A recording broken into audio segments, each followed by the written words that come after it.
겨울이 오기 전에 준비할 것 3가지, 이 제목의 말씀으로 나누고자 합니다.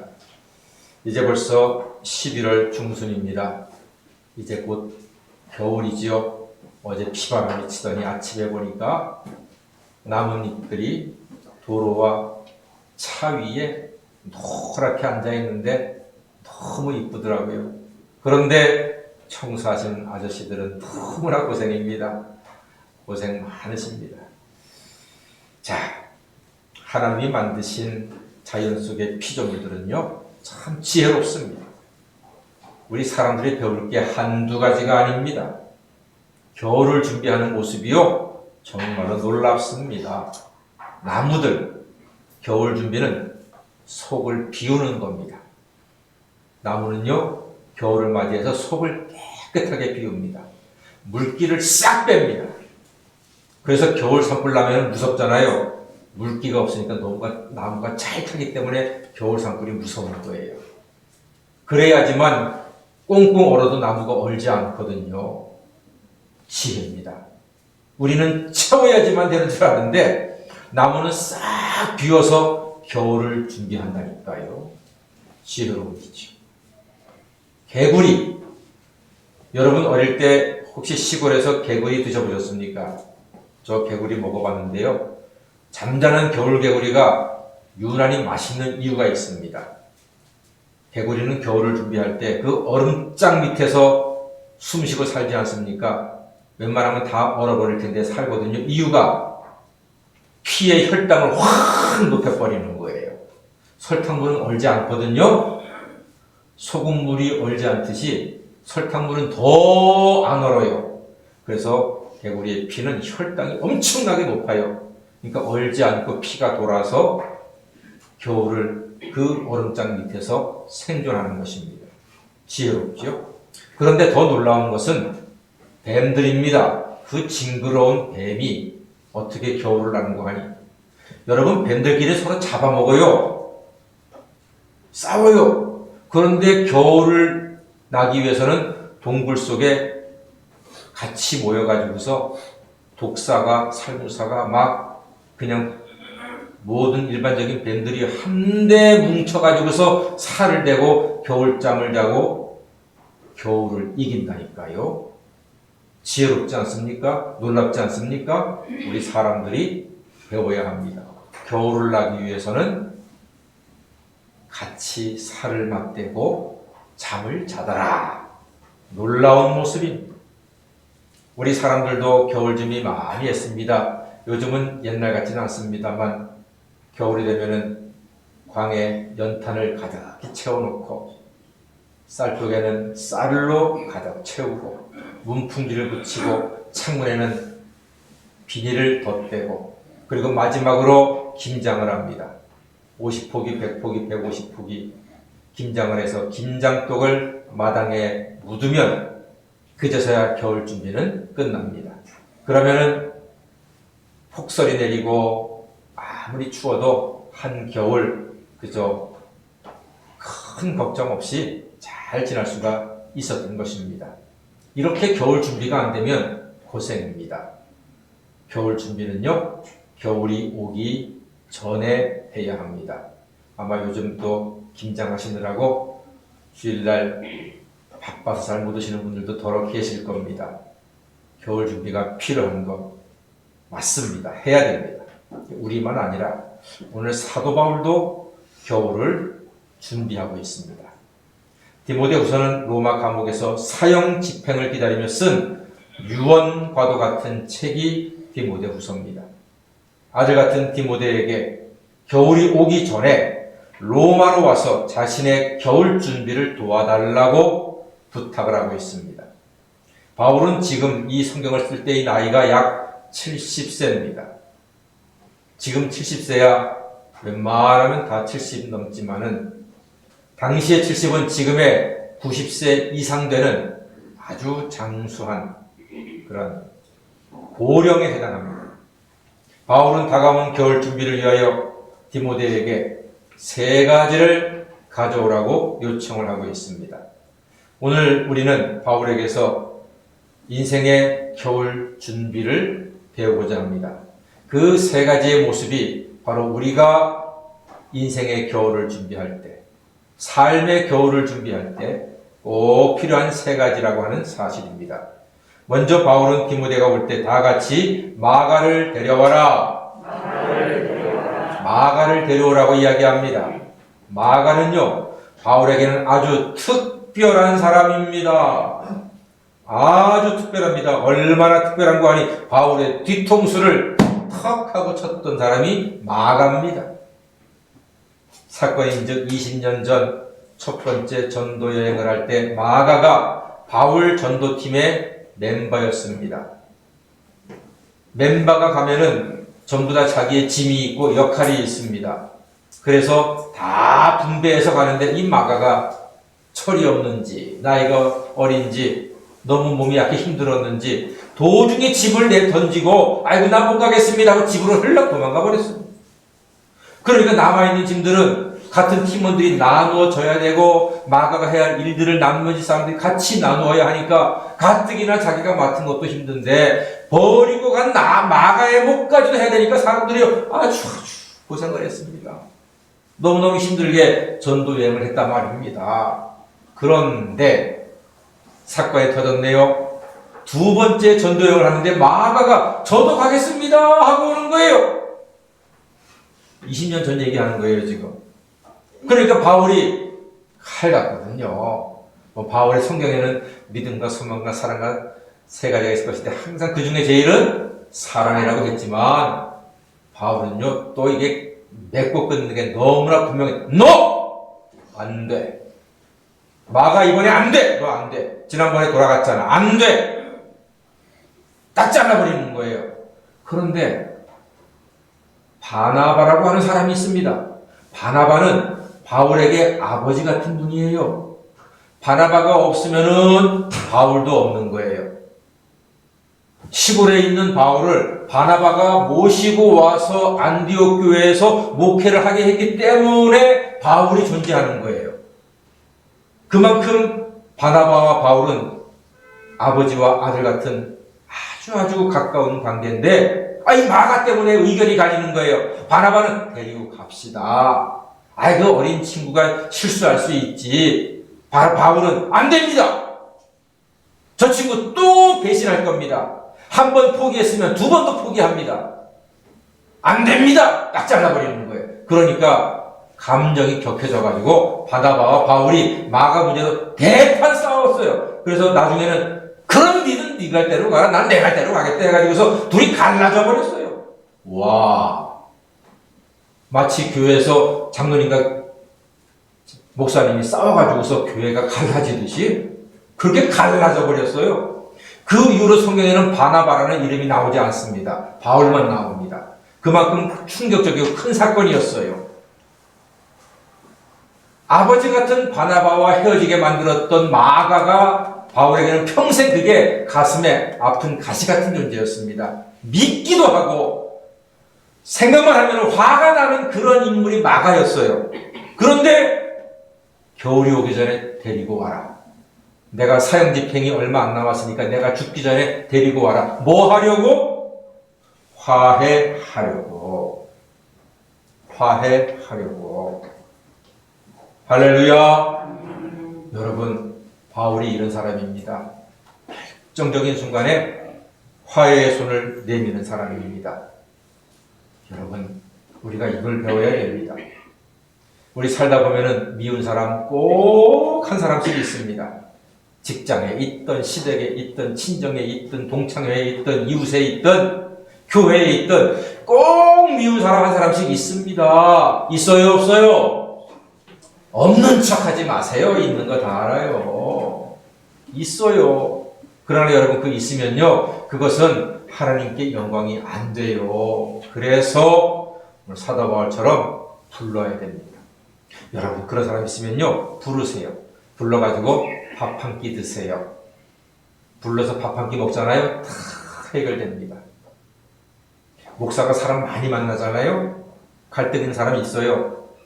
푸는 방법은 하나입니다. 전 전화하고 찾아갑니다. 밥 삽니다.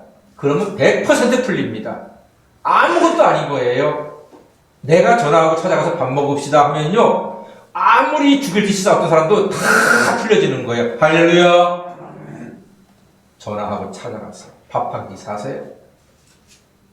콩나물 국밥 5,000원짜리 한 그릇만 먹잖아요. 다 풀립니다. 다 풀립니다. 사도 바울이 지금 그거 하고 있는 거예요. 마가 데리고 와라. 풀자. 우리 국밥같이 먹자. 그거 얘기하는 거예요. 멋지지 않습니까? 이게 예수 믿는 사람입니다. 마음에 미움 담아두지 마세요. 미운 사람 마음에 갖고 살지 마세요. 왜냐하면 미움이 있으면 내 마음이 지옥이 되거든요. 밥 한 끼로 천국 만드는 겁니다. 징그러운 뱀도 겨울에 살맛대고 살아요. 하물며 하나님의 형상률이 사람들이 얼마든지 사람 좋게 화해할 수가 있습니다. 그래서 사람입니다. 사람인 자가 이렇게 서로 기울어져 있습니다. 서 있는 거는 사람인 자가 아닙니다. 서로 딱 기대가지고 있는 게 이게 사람입니다. 한 사람이 피하면 넘어지게 되어 있습니다. 서로 기대는 것입니다. 그게 사람입니다. 너는 나한테 기대고 나는 너한테 기대고 부부간에 기대고 부모 자식 간에 기대고 형제 간에 기대고 친구 간에 기대며 사는 거예요. 목사 장로가 서로 기대고 권사 간에 기대고 다 기대고 사는 겁니다. 사랑하는 여러분, 밥 한 끼로 화해하시고 밥 한 끼로 천국의 삶을 누리시는 하나님의 자녀가 되시기를 주의 이름으로 간절히 축원합니다. 이게 꼭 필요한 겨울 준비입니다. 두 번째로 바울이 이렇게 말합니다. 다 같이 겉옷을 가지고 와라. 예, 드로아에 있는 가부의 집에 둔 겉옷을 가지고 오라고 말합니다. 왜 겉옷을 찾을까요? 바울은 기도할 때 겉옷을 입고 했습니다. 추운 겨울에 더욱 기도하려고 겉옷을 찾고 있습니다. 바울은 인생의 겨울을 앞에 두고 하나님의 인도를 구하고 있습니다.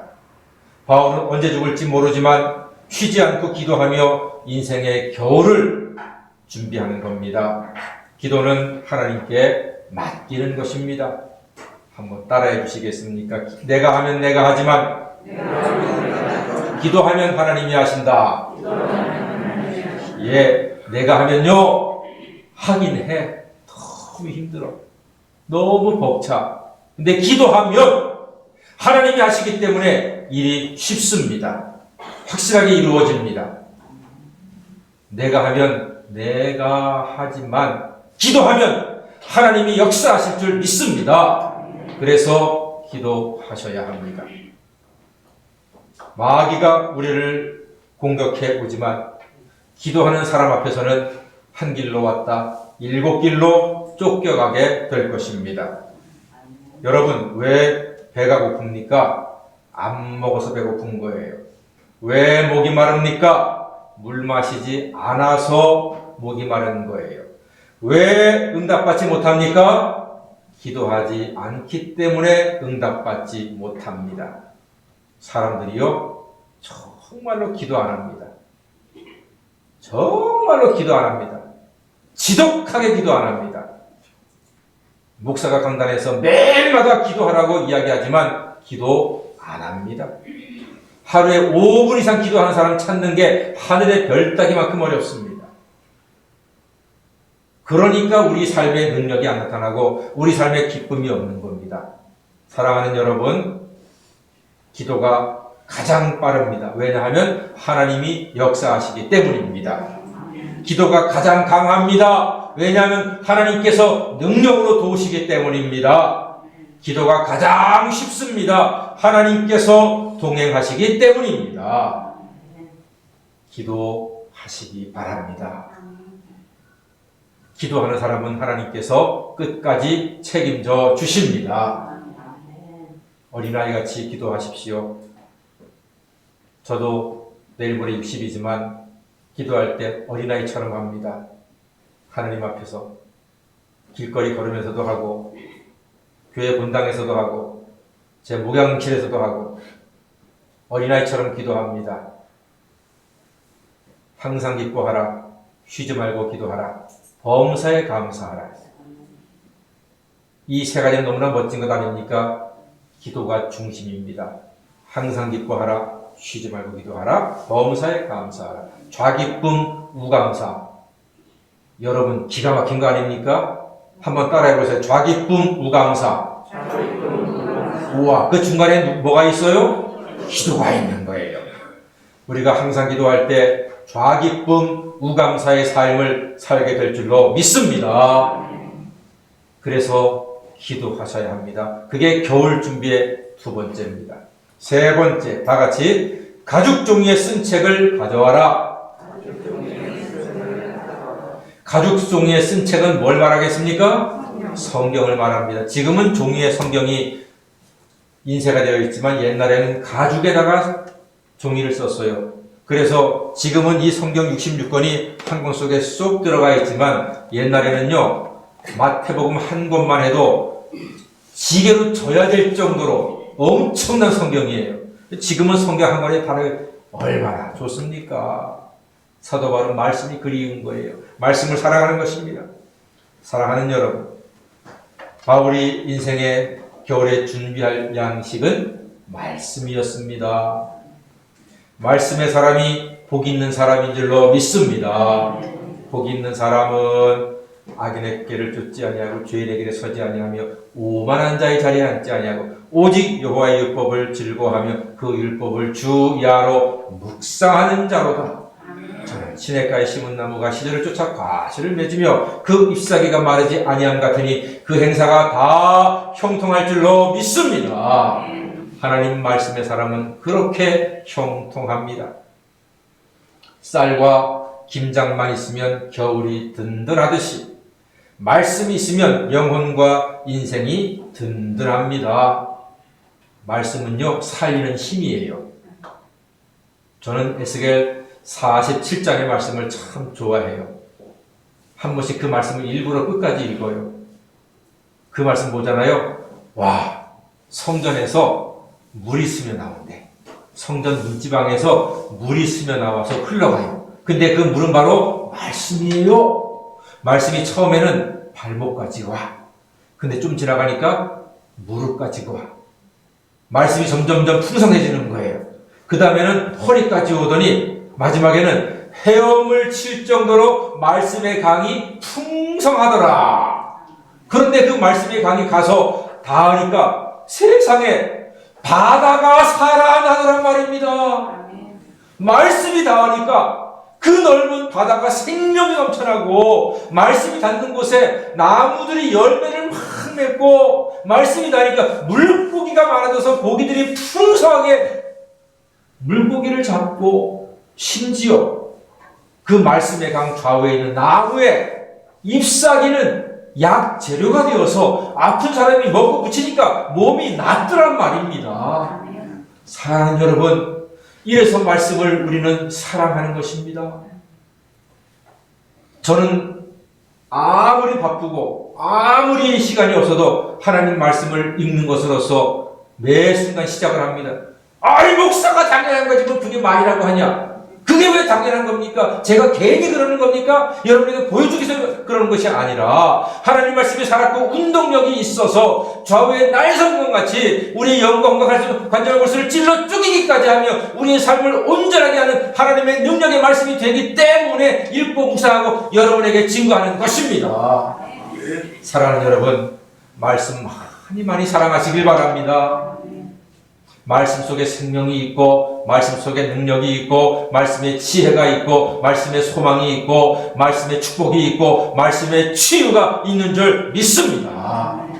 그래서 하나님 말씀이 닿는 곳에 가정이 살아나고 하나님 말씀이 닿는 곳에 여러분의 직장이 번성하고 하나님 말씀이 닿는 곳에 교회가 부흥하고 하나님 말씀이 닿는 곳에 하나님의 축복으로 나라가 평안하게 될 줄로 믿습니다. 지구상에 있는 많은 식물 가운데 썩지 않는 유일한 식물 무엇입니까? 꿀입니다.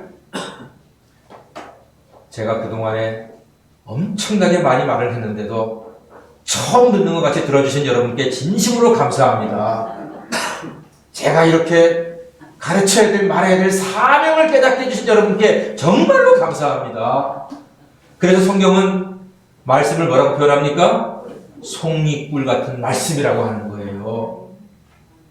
꿀이 썩지 않듯이 말씀도 썩지 않는 영원한 생명을 우리에게 주시는 줄 믿습니다. 하나님 말씀은 살았고 운동력이 있습니다. 그 말씀은 생명이 있어서 말씀을 먹는 사람에게는 영생을 주십니다. 그 말씀을 의지하는 사람에게 세상에서 승리할 수 있는 담대함과 영육 간의 강건함과 하늘의 지혜를 허락해 주십니다.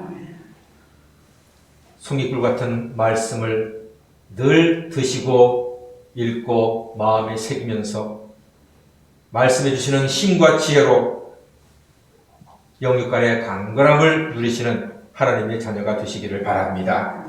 겨울이 오기 전에 서로 화해하시고 하나님께 기도하시고 꿀같은 말씀으로 겨울을 잘 준비해서 늘 따뜻한 봄으로 살아가시는 성국가족 다 되시기를 주의 이름으로 간절히 축원합니다. 아멘. 기도하겠습니다. 사랑의 주님, 이제 추워지는 세상에서 서로 화해하고 믿음으로 기도하고 꿀같은 말씀 잘 먹어 따뜻한 봄을 사는 성도가 되게 하여 주시옵소서. 예수님의 이름으로 기도드립니다. 아멘.